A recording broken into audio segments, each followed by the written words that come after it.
comes up, I'll... Oh. Good afternoon. My name's Kevin Graham and welcome to A Celtic State of Mind. Today I'm joined by John Paul Mason, who has a cracking Celtic jersey behind him. Can you explain that jersey, JP?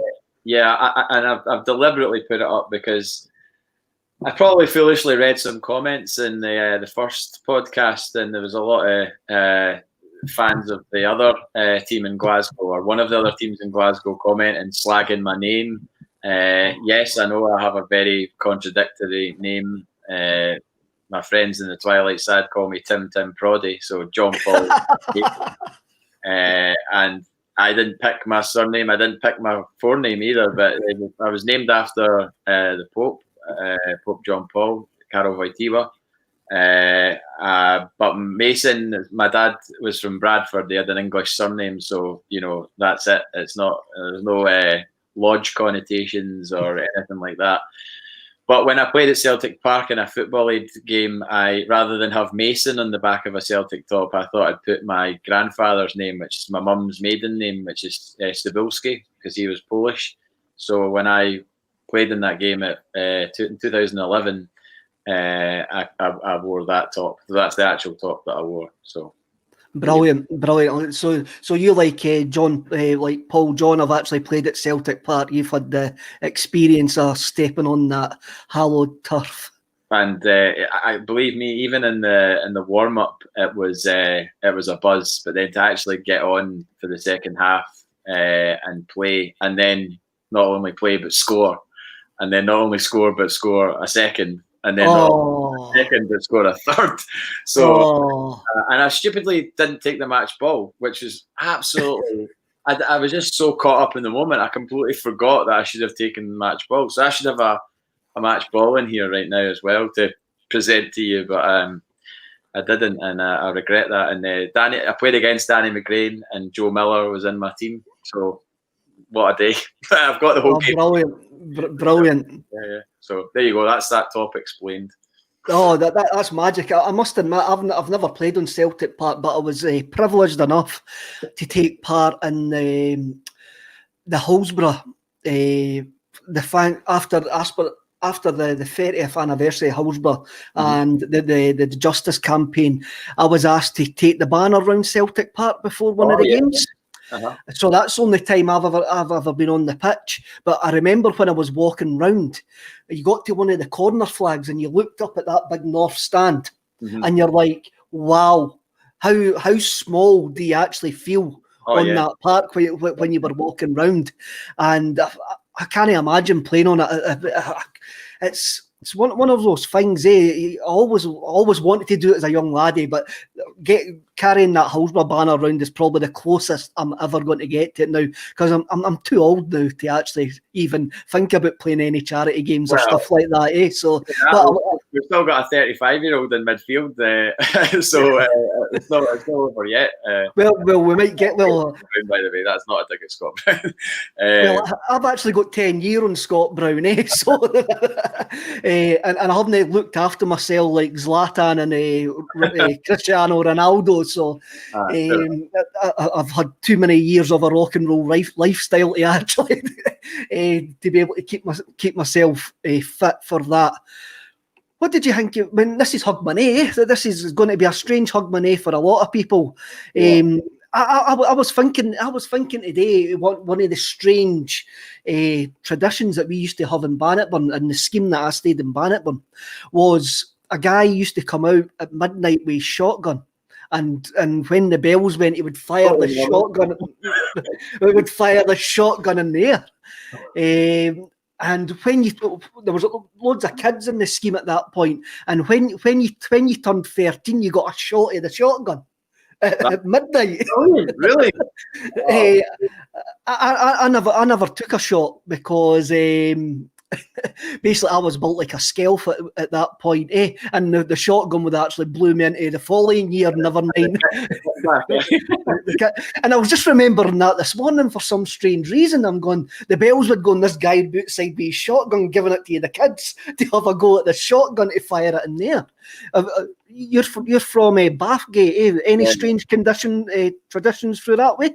Nah, there was none of that. Just there was always I stayed in a little cul-de-sac, so we always had like there was usually a gathering at one person's house, so everybody would just go there, and I'd sneak a few bottles of Baby Sham or something similar. But no, it was never any wild traditions really. No, certainly not shotguns getting fired. I don't know why that came back to me this morning, but it did actually just come back to me. It ended, obviously, I stay in Stirling, and the guy putting the shotgun after the Dunblane tragedy, he actually handed it back. An amnesty, so he did have a license and all of that for it, but it was just after that he put it back. Remember it well. Aye, I know. Right, yesterday's game. What did you think? Well, I got to watch it,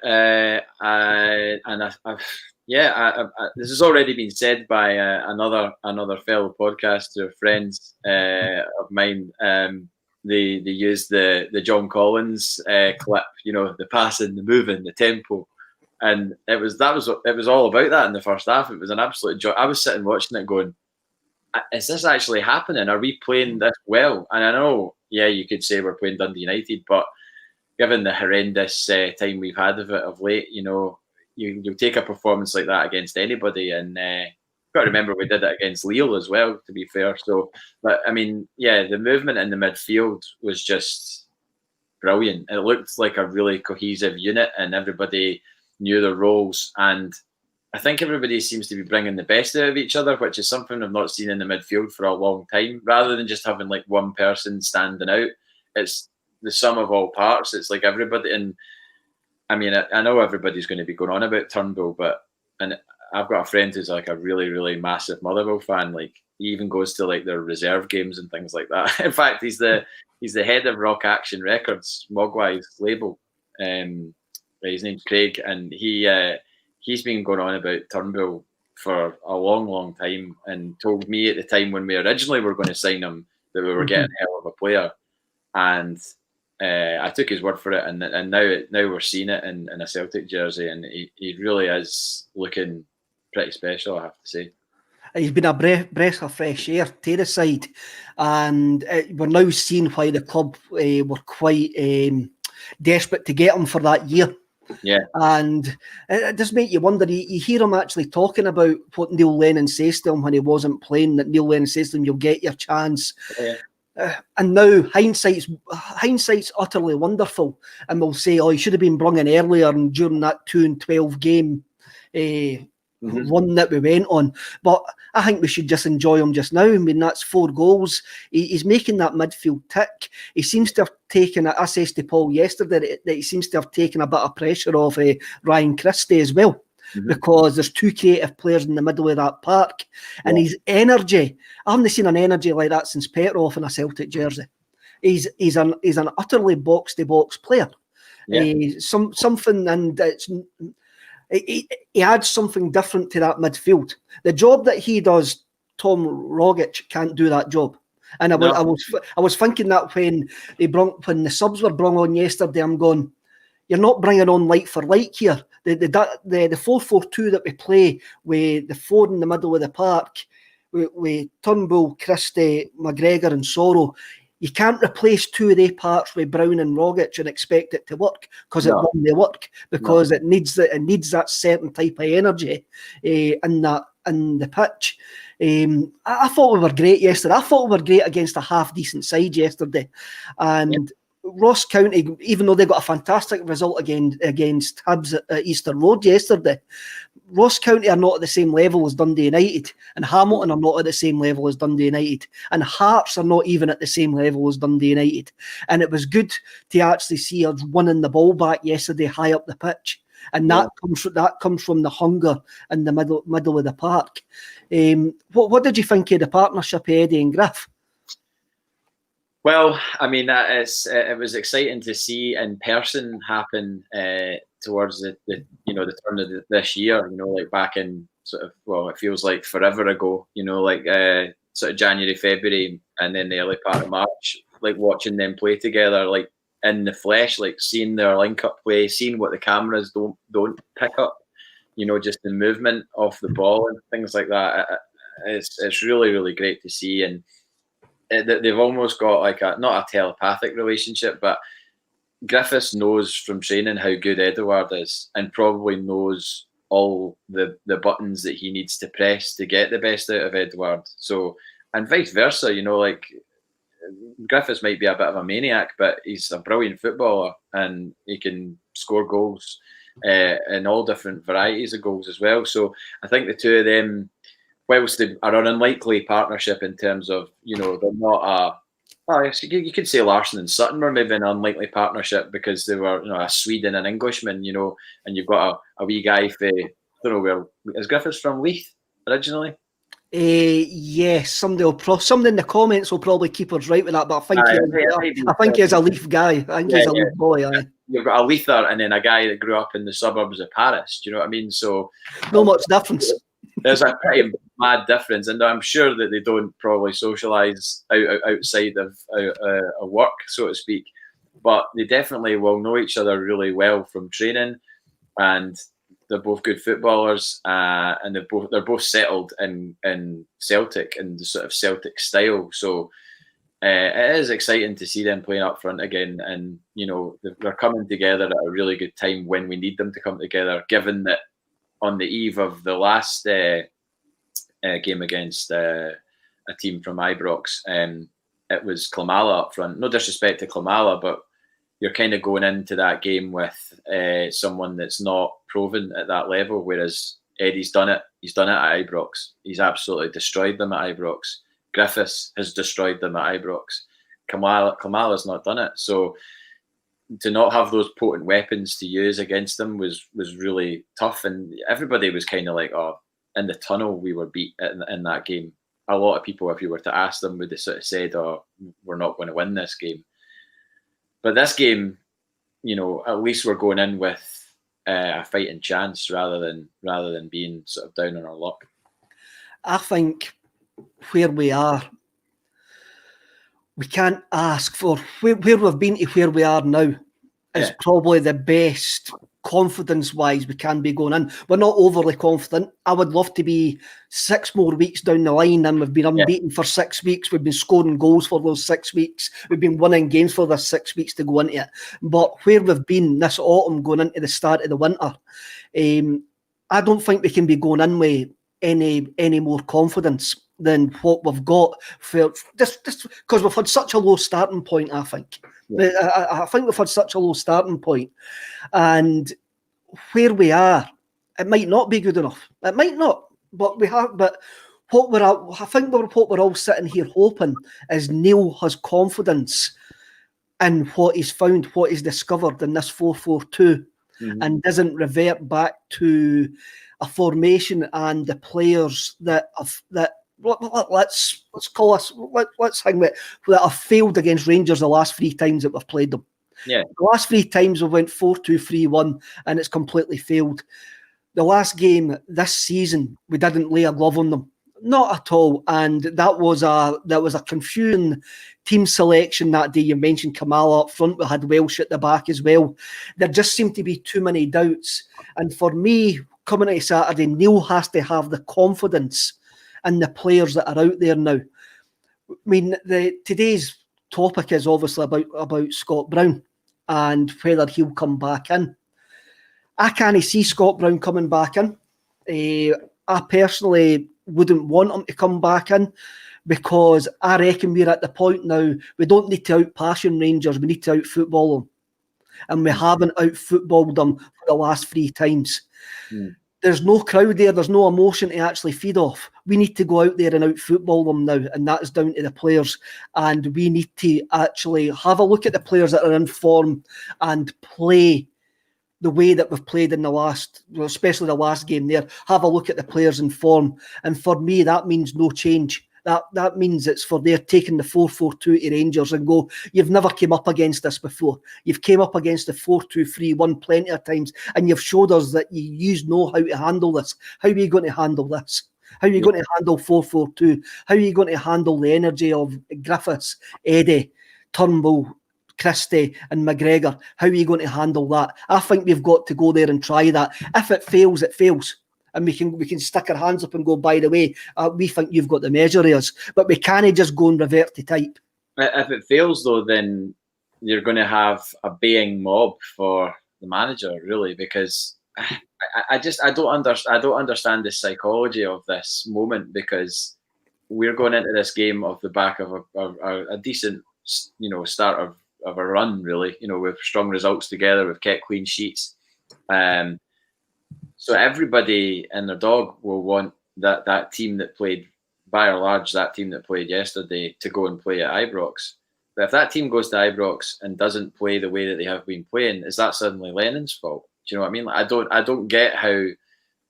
Put it this way, I can't see anything bar a good performance on Saturday from that team. I can't. I don't know, unless of course we have this diabolical defending returns, and that's when the Julien thing, him potentially missing the game, is massive. I think, because I really hoped that he would play Ayer at right back and play Julien and Duffy in the middle, and then probably Taylor on the left, for a bit more solidity. But looking at that team yesterday, he's probably going to play Frimpong at right back, Laxalt at left, and then he'll have to bring somebody into to play Julien, which is probably going to, given the substitution, probably going to be Beaton, or Bitten, as he was getting called last week. I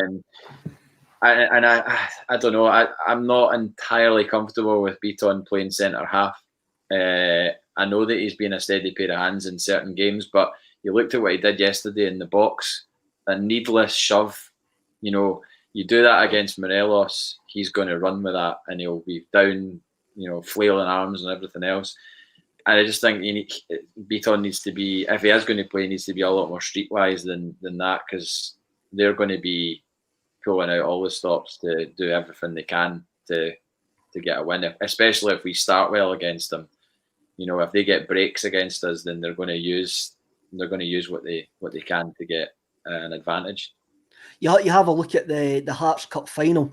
Any time a ball went into the box, we looked like we were going to lose a goal. Yeah, and that's been the case for months now, and we can't take anything away for Rangers. They've got decent delivery from their two fullbacks, and Tavernier and Barisic as well. And we've got to stop that. We've got to stop giving away two cheap free kicks. Yeah, round about the box. That's the thing. The daft thing is, we do give away cheap free kicks, and you go back to like the Christie tackle in the Milan game, like absolutely wild tackle on the edge of the box that gives them what was essentially a penalty, because obviously the free kick was excellent. But there's got to be a discipline about the players, amongst everybody across the pitch. There has to be a discipline, and remember where you are on the pitch when you're giving away a foul that is in a dangerous area potentially. If it's anywhere wide left or wide right, they've got people that can swing in a ball, and Goldson's proved it this season that he'll eat it up in the box, and he's scored a crazy amount of headers. I've seen some stats. So it's all about discipline of position, I think, as well. Folk getting caught out of position is a worry. Frimpong in particular, I thought he was great yesterday. He looked really menacing, but you don't want any gaps left behind him. I do worry about Jermaine. I really do. I think it would be really harsh to drop him after his performance yesterday. Yeah, I think it would be really harsh. But like you, I would like to see Ayer at right back, but I think our hands are going to be tied because Julien's not going to be fit, and we are going to. There's no way he's going to be like that knock. You saw the way he was lying there; it was horrendous. Like the sound when he hit it, so horrible. I mean, and that he clattered his. I know that Julien has a tendency to kind of play up to.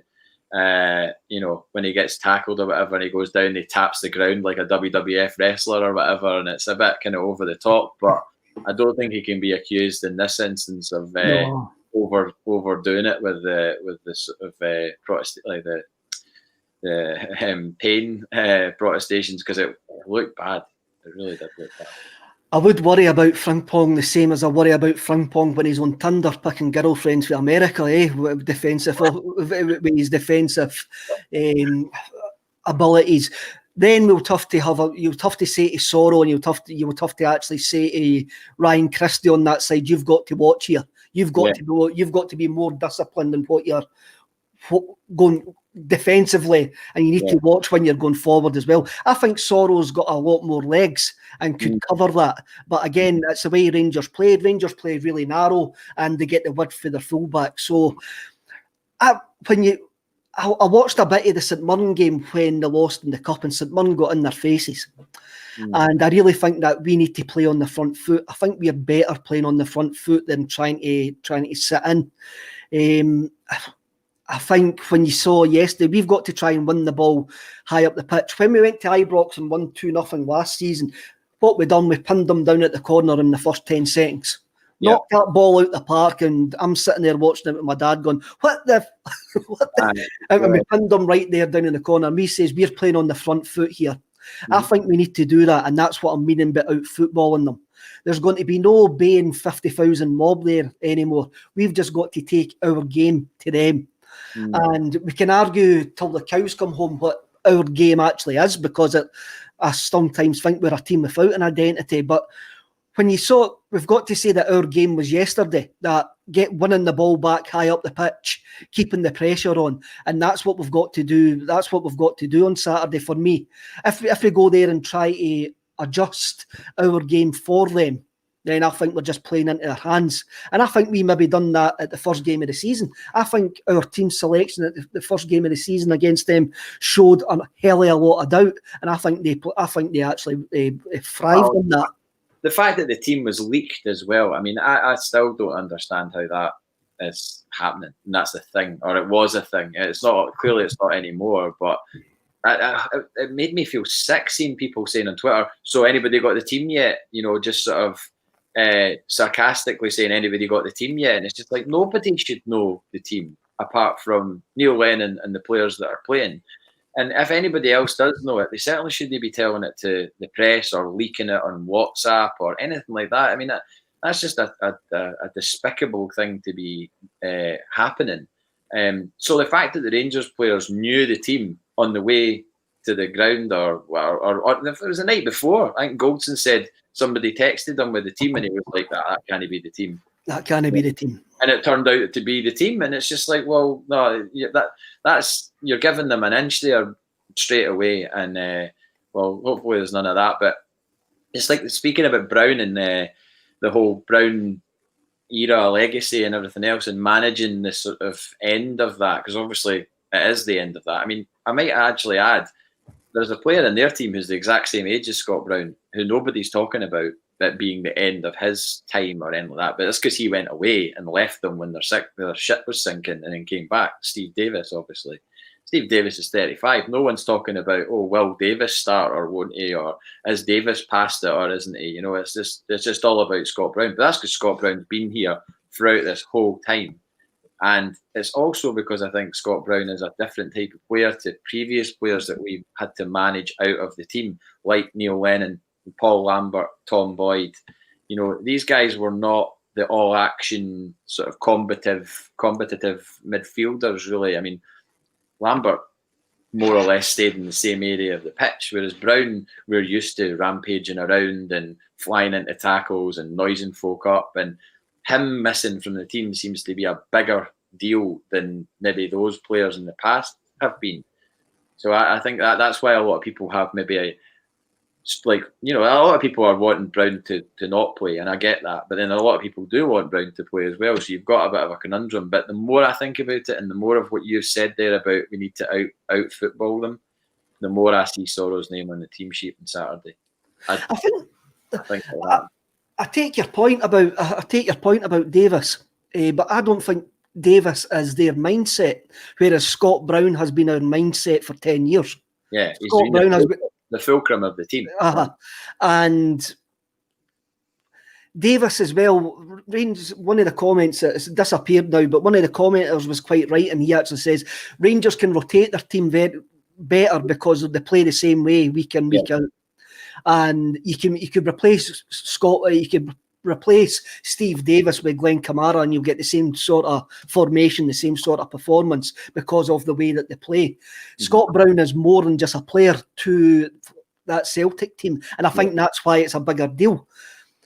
I think Brown, I would love to see Brown on the bench and come off if we're 1-0 up with 5 minutes to go to absolutely wind them up, to take the focus of them going away to try and get an equaliser. Go, no, you're going to focus on me.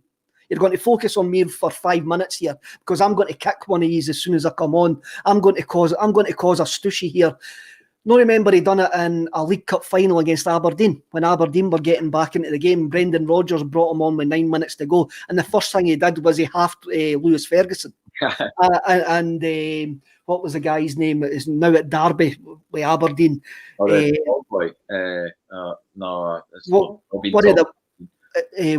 the brothers that's now at Derby, can't I remember his name? He got involved and all started pushing, and Shinnie. Jungle Lions just came in.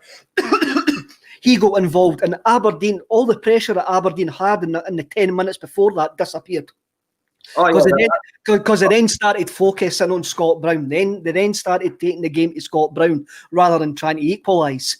And I can see that more and more in a Scott Brown role. Yeah.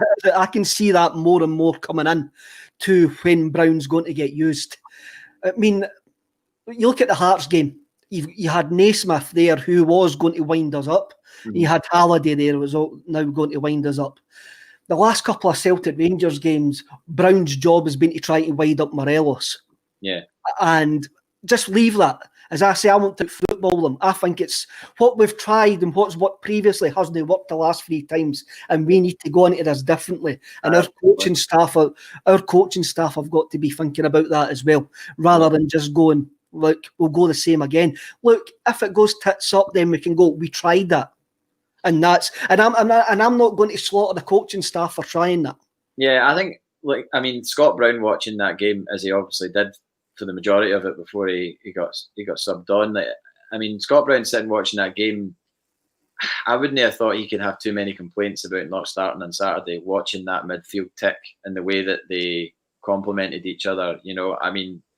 I don't know the guy, so he might be sitting there going, I'm the captain, I should be starting and I'm fit or whatever. He might be thinking that, but at the same time, he might be like, look, I need to say and understand what is for the good of this team and the good of this club, and the good of this team and the good of this club is functioning, free-flowing midfield that, regardless who was in that opposition yesterday, any team in Scotland would have struggled against Celtic the way they played in the first half yesterday.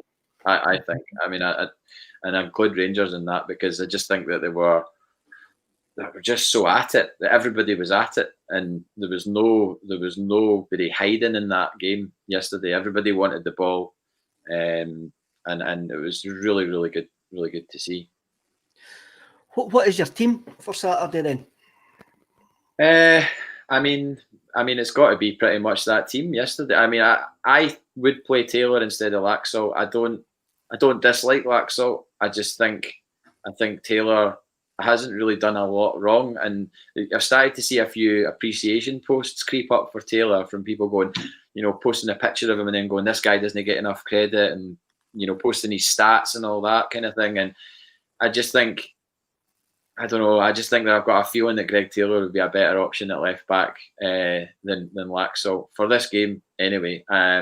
Centre half, I actually think I would probably bring Duffy back in over Beaton at centre half. I think Duffy, people talk about Lennon and his man management and things like that, and it's all about the timing of putting people in. You spoke about when we put Turnbull in. If he'd have put Turnbull in amongst that time when the pressure was really on and the team weren't playing well, that wasn't the right time to put Turnbull in. He picked his moment, and he got a moment by luck in the terms of the Lille game being a dead rubber for us anyway. It wasn't a dead rubber for them, let's not forget that. But he got that opportunity to play them that night, and they were hungry and they were ready. Their mindset was right. They trained well. They were fit. They'd seen the mistakes that other people had been making in the team, and they knew what to do to make things right. And they did. and from then they've kicked on from there. So I think the way that he took Duffy out of the team when he could obviously see he was having a bit of a nightmare, things weren't going for him. He was making mistakes, not being the player that we know that he is. And I think, it could be a masterstroke to play Duffy on Saturday. I think, given that he's a proven international centre half, and he's a Celtic fan, and you're given an opportunity to him to go and play in one of the biggest games of the last 10 years, how could you not be completely and utterly psyched and motivated for that game? Mm-hmm. And, I would go with that. And then midfield, as is, you've won me over in terms of the Brown Soro argument. I think you have to out football them, and Soro's the right move on that front, and then Griffiths and Edward up top. That's it. I agree with you. My team's exactly the same as yours, and I says that yesterday. Stevie Mullen, I'm not being rude here by looking at my phone. Stevie Mullen, who's usually on a Thursday, sent me a message, and his team is really interesting. I'm going to read it out because Stevie kens a lot more about football than me. Mm-hmm. So his team's a 4-3-3, right. and they're going to and it's for a match-up basically. Mm-hmm. So his team's Barkas in goals, Taylor at left back. As you say, there's a whole load of appreciation coming out for Greg Taylor now, which is no surprising to me. I've backed him quite a lot. I think Taylor's a decent player. Mm-hmm. His centre half pairing is Duffy and Julien with Ayer at right back. His middle three is McGregor, Soro and Turnbull. And his front three, I'm going to go for the right-hand side here because your left-hand side might actually cause your jaw to drop.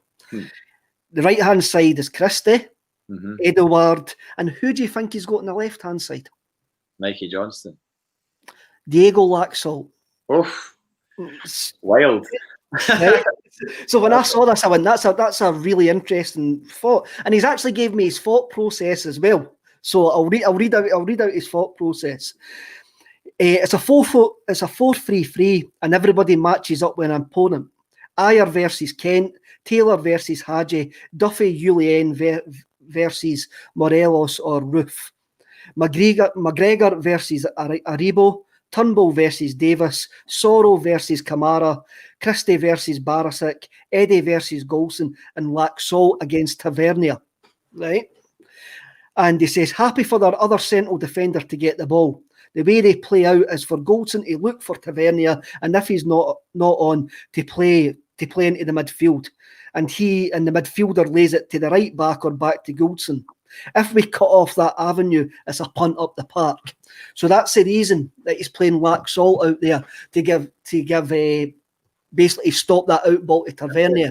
Yeah, it's an interesting one. I don't see Lennon. It'd be mad if Lennon just suddenly went, "Oh, I'm just going to completely change the formation." I think if that dropped on Saturday morning, I think the majority, I think Celtic support would go into meltdown on Twitter, be like, "What's he doing? I can't believe he's changed it," and blah blah blah, and just it would be mad if that happened. But would we be really surprised knowing Neil Lennon's history?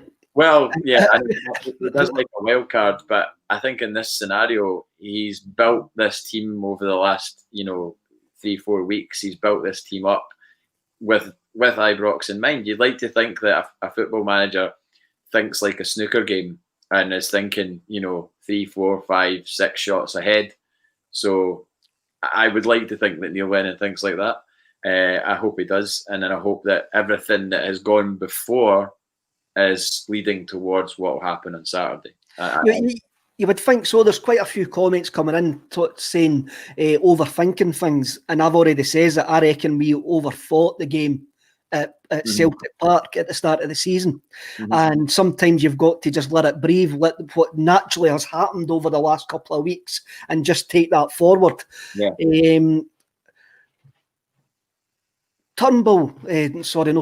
Julien being missing is a big miss. Mm-hmm. And that means a massive decision is not going to be in goal, which everybody would have thought before this game. Mm-hmm. The massive decision is going to be in the middle of the defence. Mm-hmm. I'm like you. I would probably bring in Duffy, but it's more than likely that Neil Lennon's going to go with beat on or bit on. What do you think of that? Yeah, I mean, if you go by the fact that he brought him on as a sub yesterday to replace Julian, then he must have just thought, right, well, if this is going to be the case, then I'm going to need to give these guys some time together yesterday. I hope that's not the case. It might not be the case because every game is an individual sort of decision. Like, it's not as if, just because that happened yesterday, that's going to happen on Saturday. I don't necessarily think that's the case. Like you said, he's a wild card, and he might be protecting Duffy or keeping Duffy wrapped up for Saturday. He might have just thought, "Oh, I'll just stick on Beaton because we're winning." Because what was the score at that point? Was it? We were 2-0 up. As I says on the post match yesterday, I reckon he brought on Beaton because the way the game was going, and we were going to have a lot of the ball. Yeah, that was the only reason I thought he brought on Beaton. Yeah, so that might not be the case. That a lot of people, and myself included, would think, oh well, he's brought on Beaton because that's who he's going to play on Saturday if Julian's missing. But that might not be the case. I honestly think Duffy's got a point to prove. And is that the poll that's coming for your opinion? Yeah, they're always going by when I'm on this. But I think Duffy's got a point to prove, and why would you have somebody sitting there like a coiled spring, ready to burst with enthusiasm and hunger, and not play him? I mean, he's going to see what Shane Duffy is like in training and his appetite, and I think it wouldn't be a bad shit. And certainly, if Julian had been fit, I think it would have been Julian and Ayer centre half. Julian and Duffy centre half, and Ayer on the right. I think that was where it was going. But this obviously potential injury is going to rock that. But somebody said in the comments there, when was the last time Brown played well against Rangers? You have to kind of go back a while. I think maybe to the game where we won the league against them. I think, was that the game? Was it when Forrest scored? Brown played well that game. When Forrest scored the winner. But it is a while. You've got to admit, it has been a while since you've kind of thought Brown bossed that game. Yeah. I do agree with you. I do agree. There was another comment there. One of the Facebook users actually says Beaton has previously been brilliant at Ibrox, and that's true as well. So that could maybe come into Neil Lennon's thinking as we're going forward. I says yesterday, and I'll repeat again, I reckon the next 4 weeks are massive for the short term and the long term future of Celtic. Not just in the results or what happens on and off the park as well. John Sanderson, I'm going to read this. I was quite confident about going into the game at the weekend, but listening to yourselves is making me nervous. I think we've been quite positive, actually. I think we've been quite positive, actually. I'm not one to be like all gung ho and blasé and like, oh, we're going to do this or we're going to do that, and we are not in a position yet to be talking like that. Like we're, as Neil Lennon has said, it's one game at a time. It's baby steps. And let's not forget, a few weeks ago, there's hundreds of fans outside Celtic Park with a sack the board banner. That's where we were a few weeks ago. And that's certainly not left my memory. It was horrible seeing it. As I said at the time, I respect people's right to protest. I didn't necessarily agree with it. I didn't feel the urge to go to Celtic Park and join in with it because I didn't feel we were at that low ebb. I didn't think we were at a sort of early 90s nadir where it was like, oh my God, this is like a nuclear implosion of the club. But at the same time, it's just like, we can't, just because we've had a few good results and, strung a few performances together, we can't be going there going, oh, we're going to hammer Rangers, the good old days are back, and, it'll be 3 going on 4, because they're a unit, they're a machine. They've been playing well. They've been churning out results. Yes, they've maybe slowed down a little bit of late, but they're still going to. They've got the opportunity to put their foot in our throat here, and I can't believe that they have that opportunity. But they have by design and by fortune, with the way that the games have gone and the way that the games we've missed. has allowed them to have this huge lead. So psychologically, they're like, well, if we can win this game, but that can also play into our favour in terms of, well, are they thinking that, you know, they're home and hosed? And they're not home. No, I've had texts from Rangers supporting friends who are being like, "Oh, it's over." Like after the Ross County game, that's your dynasty over. That's, you know, it's our turn now. The tide's turned, and I'm like, whoa! You've not won anything yet. You've won nothing. Like, get back in your box and just sort of calm down a bit, because I'm not. You know, I never texted Rangers fans. The first thing that I wanted to do whenever Celtic won a trophy or won a game against them was to go and celebrate it with my friends in a pub when you could do that. It wasn't my first instinct wasn't to go and text a Rangers supporting friends to noise them up. The fact that they were sitting there stewing and raging and probably, you know, not speaking to their families because they were so annoyed and gutted at the way things were going, that was enough for me. You know, I don't feel the need to text people.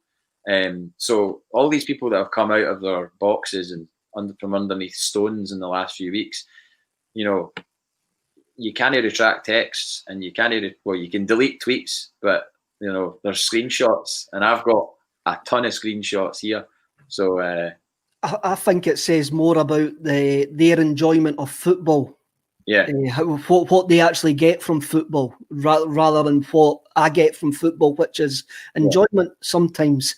The point by Graham Bell there is true if Paul would put it back up. Brown, Neil Lennon might go with Brown, and I do think that's a mistake if he goes back with Brown. What I will say about the draw, and my thinking about the draw is, if we get a draw and we keep a run going, a draw keeps our unbeaten run going. As you quite rightly mentioned, it was baby steps, right? I reckon if we come away from Ibrox with not losing that game, and by the time we play them again in March, and we've been unbeaten from then to March and taking them into Celtic Park, I'll be really looking for the tide be turning at that point. I'm quite happy to take a draw just now, and so we can actually build more momentum going into the business end of the season. And that's why I'm sitting here at this precise moment going, if somebody gave you a draw, would you take it? I would take it, yes, as long as in March time we're still unbeaten. We've won every game since from Ibrox to we play them again at Celtic Park. Then I'll go, right, let's see what you're made of now.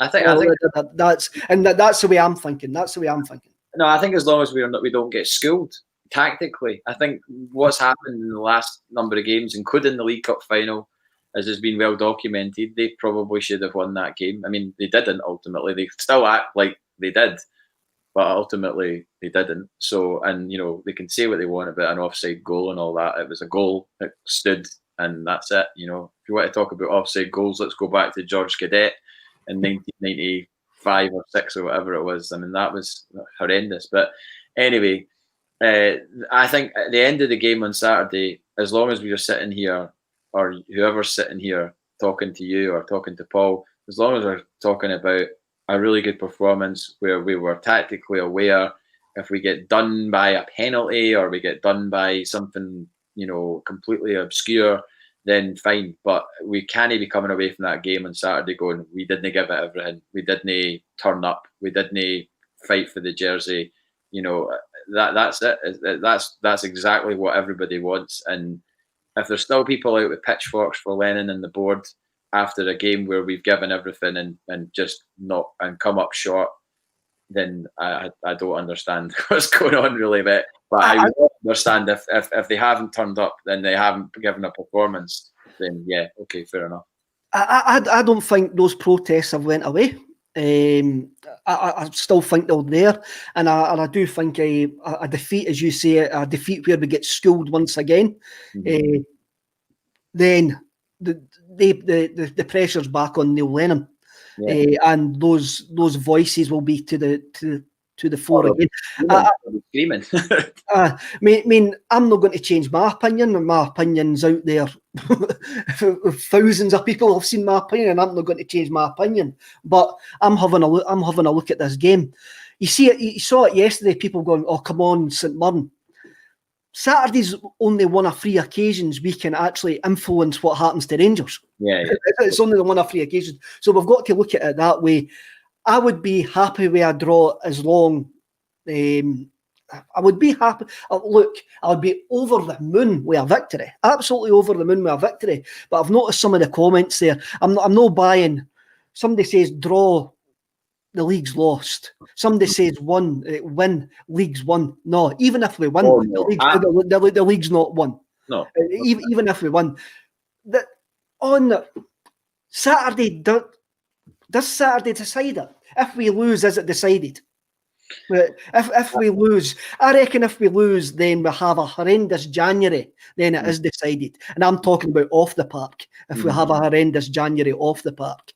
But I don't think a draw decides anything. I think it's still game. I still think there's a slim chance if it is a draw. A draw is not game over, I don't think. But January is an important month in terms of, whether players are going to go or come in, or, I know Lennon said that he's not looking to sell players, and he's not looking to there's nobody that they've pinned. He might be talking nonsense. He may be keeping his cards close to his chest. They might have players identified already. I'd say if El Hamed leaves, we definitely need a right back.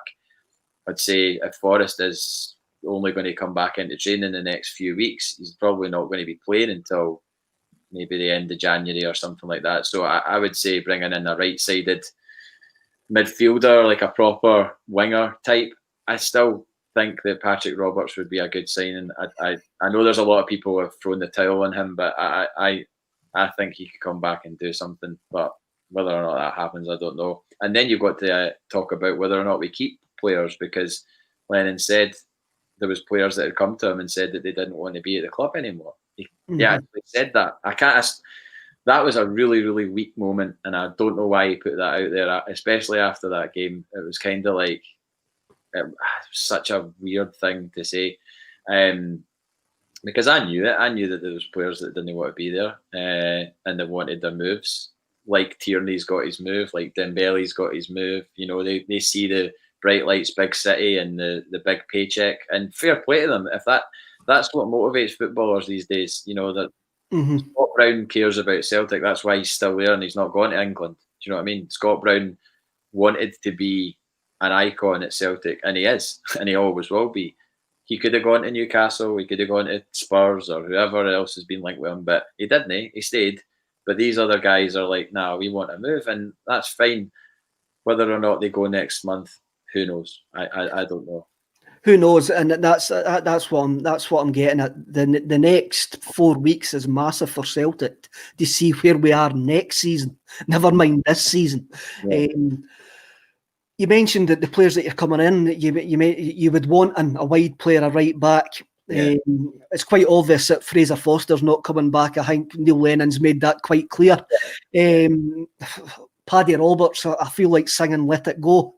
Just let him and Benkovic. I know Paul's in the background here. Him and Benkovic, just let it go, man. Do we want a DeLorean to go back to 2011 and get Peak Samaras back? I wouldn't mind that for Saturday. That's for sure. So I think I said to Paul yesterday, if we're going to bring in players, I do reckon it will be the loan market that we will go in. I agreed with Paul. It would be a market that. There's Paul putting up his own comment. Can you see that, man? Benkovic, Robertson, Foster. There we go.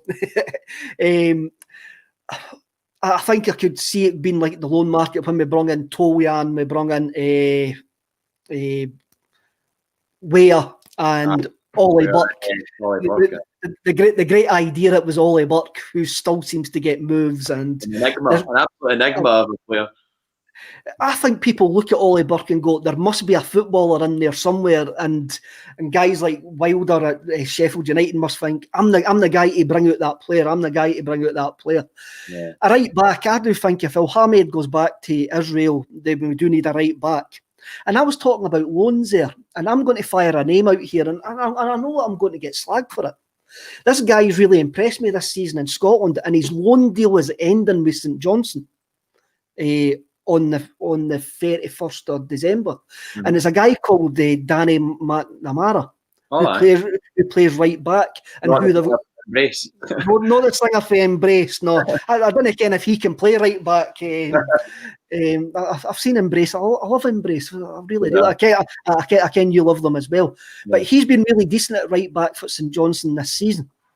And for a curveball, I reckon we could probably get him on loan to the end of the season to cover the right back if Ilhamed goes. What do you think of that? That's just for me. I've been really impressed with the guy. I think he's too good for St Johnstone for what I've seen. And you just want him to sign so we can sing the 90s McNamara song again. Remember the Charlie and the Boys 90s McNamara song?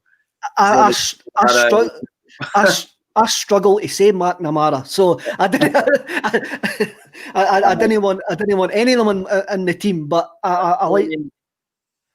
People dismiss sometimes like players that play in our league, and I think more fool them to sort of say that, because remember we pulled a gap out of nowhere from Hibs for 50 grand or whatever it was, and he went on to be unbelievable for us. He was an incredible signing, and I think, was that not McLeish's fault for not tying him down in a deal? He got a short term. They signed him for Raith Rovers and they gave him a short term deal. Aye, and we managed to. So all the Hibs fans were going mental that we signed them, and there's Hibs fans. And I was in a conversation with a very, very passionate Hibs fan the other day who was just like, "Oh, you buy all, Celtic are just a rich club, and blah blah blah, and you just buy up all our players and then don't play them and everything else." And I was just like, well, yeah, okay, that has happened on a few occasions. A lot of occasions, like Scott Brown, for example, Lee Griffiths. That's just the nature of football. It's not like Barcelona don't sign players from the Spanish league and then develop them, or Bayern Munich in Germany. That it happens in leagues. It's just the nature of the order of the tree, so to speak. So like I would not hesitate at going for somebody that's performed, like Greg Taylor, for example. Greg Taylor performed consistently for Kilmarnock and earned himself a transfer fee of £3 million, which we paid that in Turnbull from Motherwell, as well, paid that. So I think if guys know the league and they've had that sort of grounding against all the teams and have played consistently well, then I wouldn't be against it. But I think we definitely need a right back to come in, I would say. Danny, see, I can't say McNamara. That's why I didn't want us to sign any more of them. But this guy, the guy for St Johnstone, is also a Republic of Ireland internationalist. So there is pedigree there. And my St Johnstone mate, Fraser, he pointed him out to me. He says, that guy's too good for us. And I've watched him a couple of times. And I went, by the way, he's right. He's spot on. And I reckon he would do a job for us at right back. I really do think that he would do a job for us at right back. He's not a big fancy name, but I think he could do a job for us at right back. I've been looking at some of the comments and again you can see them as well, but somebody put Embrace and Coldplay in the same bracket there. That's a load of rubbish. That I didn't like Coldplay. He says Embrace and Coldplay were rubbish. Oh, come on. That's nonsense. I'm giving them Coldplay. I'm not giving them Coldplay, but I'm not giving them Embrace. No way am I giving them Embrace. People see, I saw Coldplay at the Liquid Room in the year 2000, just as Yellow had come out in parachutes and all that, and it was absolutely amazing. And I've always liked them since that moment. And I know that they're considered a bit sort of, mediocre or bland or whatever, but I think they've got some great songs, and you don't get to that level of success unless you're half decent. It's not, they're not Star Sailor, for example. They're strangely enough, I went to see Spiritualised, and the bass player for Star Sailor now plays with Spiritualised. He's in Jason Pierce's session band. Which I found completely mind blowing when I found that out, that he's now, that the guy for Star Sailor has now got a decent gig. Well, I mean, I certainly wouldn't hear a bad word said about either of those bands, but I get that they're not to everyone's taste. But as Paul's saying, if Coldplay weren't massive, you'd love the first few LPs, Kev. Well, I'm sure I'll maybe need to go back, because he did eventually convince me about Radiohead. And when I was mentioning what convinced about Radiohead, are you? I had to be convinced about Radiohead, and since I've been working from home, I've actually worked my way through their whole albums, I'm now going, how come it's took me 23 years never to listen to OK Computer? And I've missed 23 years of having OK Computer in my life, so that's so I'm not willing to write everybody off. On some days of the week, OK Computer is my favourite album of all time. You know, like you could catch me on a Tuesday and ask me, and I would say OK Computer, because I just love that record so much. I bought it the day it came out, just on a whim. I was like, I'm going to get that because I kind of like Paranoid Android, the single that was out, and I got it. And I went home, listened to it, and then I listened to it again, and then again. I listened to it 3 times in a row, and I hadn't done that with an album, maybe since I don't know, Morning Glory, maybe. And I just fell in love with it, and I was like, right, okay, I'm completely in on Radiohead. I'm going to go and see them the next time I can. And first time I saw them was in the tent on the Kid A tour in Glasgow Green. Same night Celtic played Helsinki. Chris Sutton scored. Remember? I think extra time, mate. Yeah, so I was like checking the score and getting folk to text me. Radiohead can't tie Pink Floyd's boots. Well, we're not comparing Radiohead with Pink Floyd here. Like, I mean, I get Pink Floyd are on a different plane, so that's fair enough. But here, you were going to ask me about my highlight of 2020, which yes. is a hard thing to do. Well, let's get it back onto football, since somebody called Fender Taylor saying, what's Coldplay got to do with Celtic? And I kind of agree. What has Coldplay got to do with Celtic? Well, I mean, obviously this year's been horrendous for a number of reasons, personally and obviously in a football sense as well. Just obviously not getting to go to the games. So I think my highlight has to be the Scottish Cup final, purely because of the importance of the moment and, you know, the fact that it was almost going away from us, and I was starting to have real nightmares about what would happen if we lost that game, and, you know, the amount of gloating that would be done by several jambos that I know and everything else. So to come back and to win it on penalties was, I mean, that'll go down in Celtic history.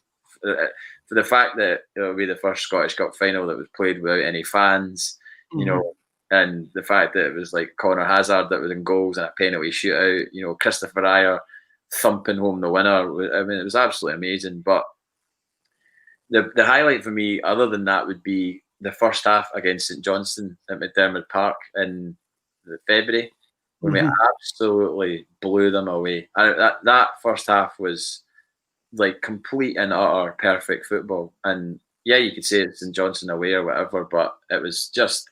And to witness that sort of comeback from the defeat against Rangers at Parkhead, and just to see the team like absolutely playing with a freedom that was, you know, it was amazing. And I was obviously going to the games, so that I missed that so much, that aspect of going to the games. And like actually just being there on a freezing cold night in, you know, Perth or wherever, and, you know, like the St Johnstone Cup game when Ryan Christie scored and the ground was like an absolute quagmire, you know, things like that. You know, it's just, I was at every Scottish Cup game right up to, well, when it stopped. You know, I was at Clyde away, Partick away, St Johnstone away, and then obviously, you know, couldn't get to go to the last away game I was at, and I was with Paul, was the St Johnstone Cup game.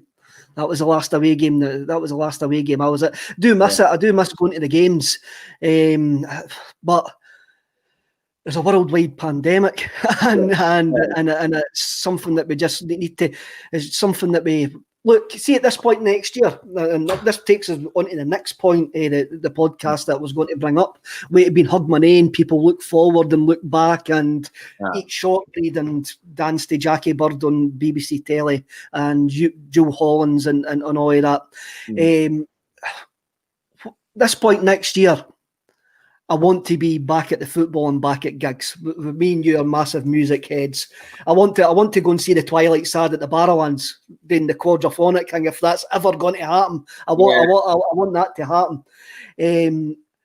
So at this point next year, right? Who do you think in the Celtic team we will say goodbye to, whether they'll leave or an influence? Who do you think 2021? This year's been the final year at Celtic. Oh, I think there's a few. I mean, sadly, there is a few. I think there's a natural end for guys like Tom Rogic. I think we held on to him just, and thank God we did, by the way, because he's still going to make a contribution. And I think going to Qatar it's like a footballer's kind of, graveyard, really, isn't it? Where you just go out there and fair enough, you get paid loads of money, but you don't play at any level. Nobody sees you playing. It's not as if Qatari football is prominent on any of the channels, so you just disappear into a kind of footballing abyss. So I would like to think Rogic would get a move to a better league, just so that he can keep playing at a high level. So I think he'll go, and he'll definitely go with everyone's best wishes, as he was getting when we thought he was going, because you saw all the platitudes on Twitter, farewell Tom Rogic and all that, and then it's like, oh well, he's actually staying. And I think Cham, I think, is a certainty to go. I think it's his head's elsewhere. I don't doubt that, and I think maybe had it not been for COVID, he probably would have gone in the summer. Controversially, I think Callum McGregor will leave. That's a controversial one. I think I don't know where he'll go. I think the Premiership a likely destination, but I think he might leave. I don't want him to go. Obviously, I think he's a natural successor to Brown with the captaincy and all that, and he's obviously steeped in Celtic from being a academy kid and everything else. But I don't know. I just don't. I see him wanting to go and challenge himself elsewhere, and likewise Christie. I think everybody kind of knows that Christie wants to go and play somewhere else. Nice have been linked with him. Would be a great move for him in terms of his lifestyle. I lived in Nice for 6 months. It's a brilliant place on the south of France. I wouldn't leave Celtic to go there. But if I was a football player, I would go and play there for 100 million%. Would go and play there. I wouldn't leave Celtic for anybody. But then that's me. I'm not. I know. I'm not them. So, that's the few that I can certainly name that I think will not be here this time next year. I think McGregor. If McGregor's going to go, he'll go wherever Brendan Rodgers is at that point, which could be Leicester City, could be Arsenal. Yeah. At that point, for me, I think Ryan Christie will go in the summer as well. I think he'll have a half decent Euros with Scotland, and he'll get the move that he wants down there. My controversial one, who I don't think will be in the Celtic team this year, at this point next season, is Christopher Jullien. I think Christopher Jullien will leave Celtic in the summer. Mainly, if the two French lads go, I think Jullien will follow them. I think Jullien fancies a crack at the English Premiership. And I think he'll be I think for me, if you're looking for a wild card who won't be at Celtic at the start of next season, will be Jullien. Yeah, I mean, I guess the obvious one that we didn't speak about there was Edouard. He will probably go, won't he? I mean, I think we've already held on to Edouard longer than any of us anticipated that we would. I just hope that it's like Dembele when we had Dembele. It's just like appreciating them when they're here, instead of worrying about when they're going to go, which they inevitably will. I think back to the time when Dembele was here. The guy was unbelievable. I know. Like, he was absolutely he destroyed Rangers. Absolutely destroyed them. Like, but in a way that not many players have done since Larsson. In fact, no one's done it since Larsson. I would, you could say Hooper or whatever, but no, Dembele was different gravy. The back heel in that semi-final, I mean, that's immortal. That's up there with McAvenny for me. Definitely, I know, brilliant. So I think with Edward, I'm just going to enjoy him while he's here and enjoy goals like yesterday, that wee lob. Hopefully he's got another one in the locker for Saturday. Yes, definitely. I've said about Edward and Dembele that both will finish their careers with a Champions League winners' medal, and I'll still stand by that comment. Yeah. I think the other thing that we maybe need to watch if the three French lads leave is Frimpong is very friendly with them as well. Yeah, and he's already had a taste of the big time with Man City. So he could be another one that's not itching to leave, but if the opportunity arises, his head might be turned. Yeah, I think we just have to accept that like players that these days aren't going to be like Scott Brown. You know, they're not going to be committed to a club for their pretty much the rest of their career when they sign at an age of whatever Brown was, 24, 23, 24. Mm-hmm. You know, it's just unlikely that that's going to happen. It's just we were fortunate to get Brown at that time, despite another team wanting him, and we paid the money. A lot of people questioned the money, but I mean, God, what we've got out of Scott Brown for the 4 million or whatever it was we paid, it's absolutely ridiculous, really. You know, and anybody that could argue, oh well, you know, a Hibs fan going, oh why did you sign Scott Brown? It's like, well, we signed Scott Brown and he's been our, you know, linchpin in our midfield for 10 years. It's not like we signed him and like made him sit on the bench. You know, it wasn't oh God, who was that guy? We said like Ulrich Larsson or, you know, somebody. Who was a striker? Who was the striker we signed from Hibs that? Chris Cullen. Chris Cullen, yeah. It was like how can you ever forget Chris Cullen? I tried my best. That last minute winner against Gretna at Fir Park, we'll always have that moment, me and Chris. With my, as I say, I think Julian could be a surprise one to leave. And so the next question that leads on to, who will we be sitting here raving about on Hogmanay 2021? And I'm going to come in. I'll come in. My mind's first. Okay. Give you a bit of time. I think at Hogmanay 2021, we are going to be raving about Jack Hendry in a Celtic shirt. Oh, wow! See, I don't have a problem with that.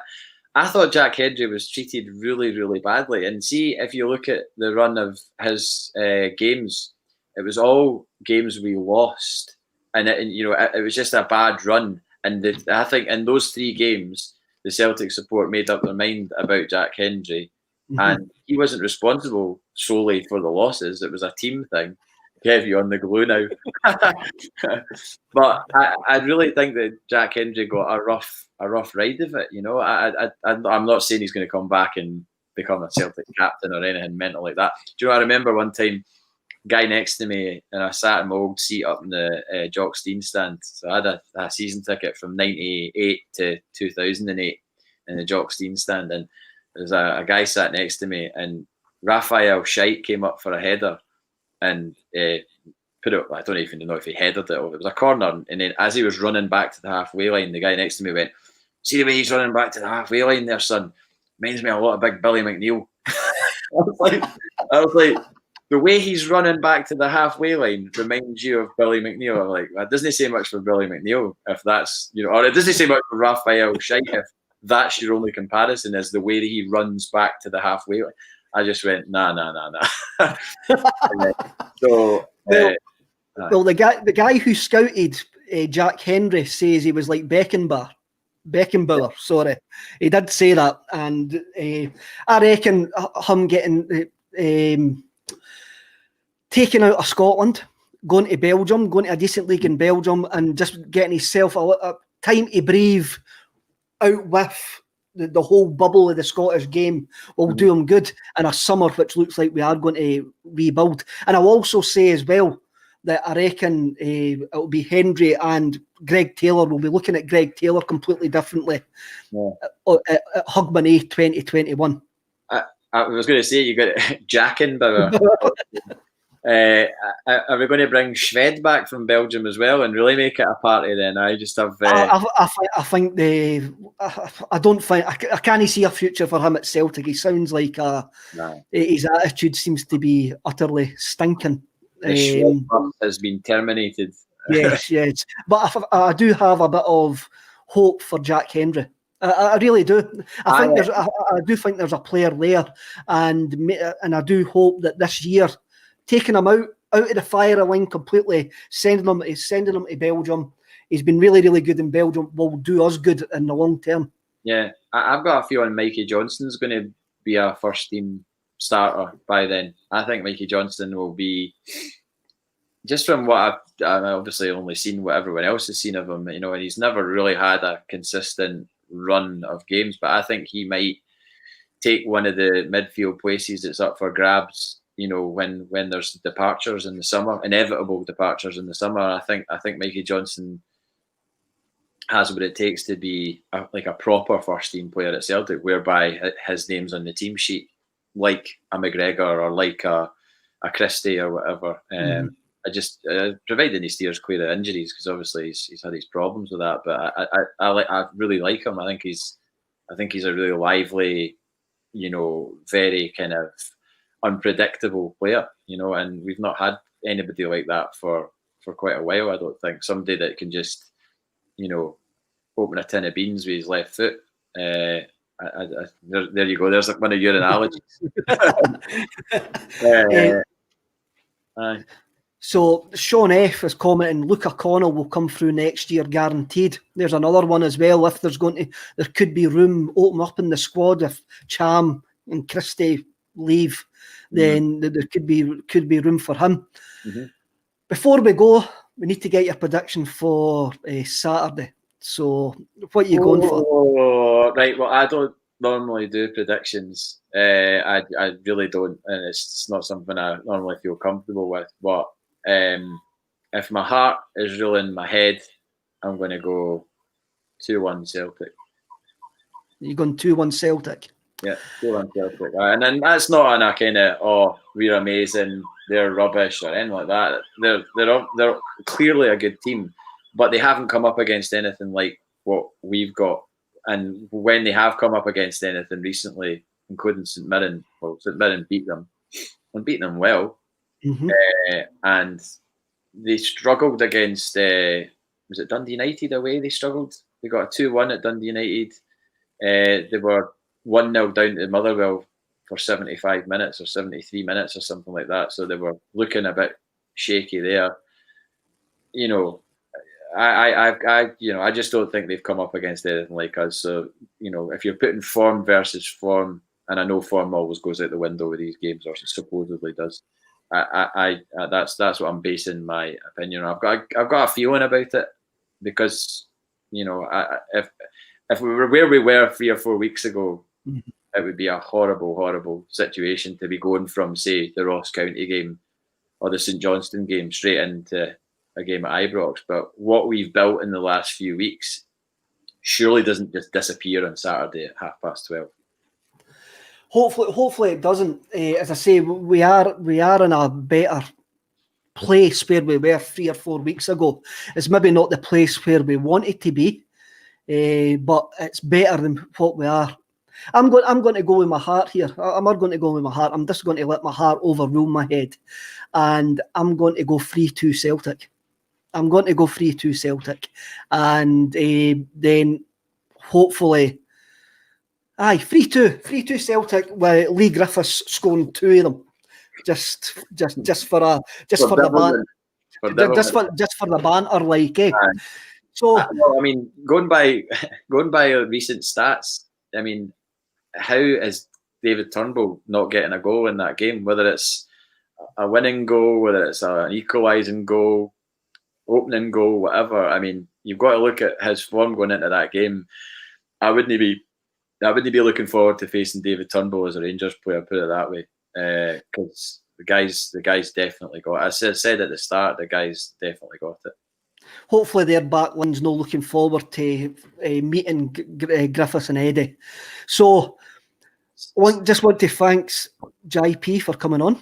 It's always a pleasure. I wanted to say thank you. A friend of mine posted this to me. A guy I used to work with at the bank. I used to work for a bank a few years ago, and this guy saw a post that I put up on Facebook about how much the Scottish Cup final in 1988 meant to me, and he posted this to me. He had 2 copies. He went to the game with his mum. I wasn't at the game. I watched it with my dad, and that's how I started supporting Celtic, basically watching that game. And he sent me his spare copy of the match programme. Oh, brilliant.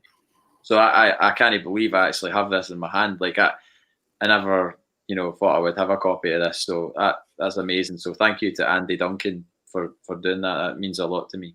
So cheers.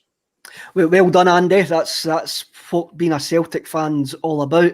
So before we wrap up today, I just want to thank everybody for tuning in and for their comments, and also I just want to wish all the Celtic State of Mind watchers, listeners, commenters a happy new year when it comes, and hopefully 2021 is going to be a lot better than 2020 for all of us. So yeah. Thank you very much, lads, and keep the faith. Hail, hail, and hopefully we do it on Saturday. See you later.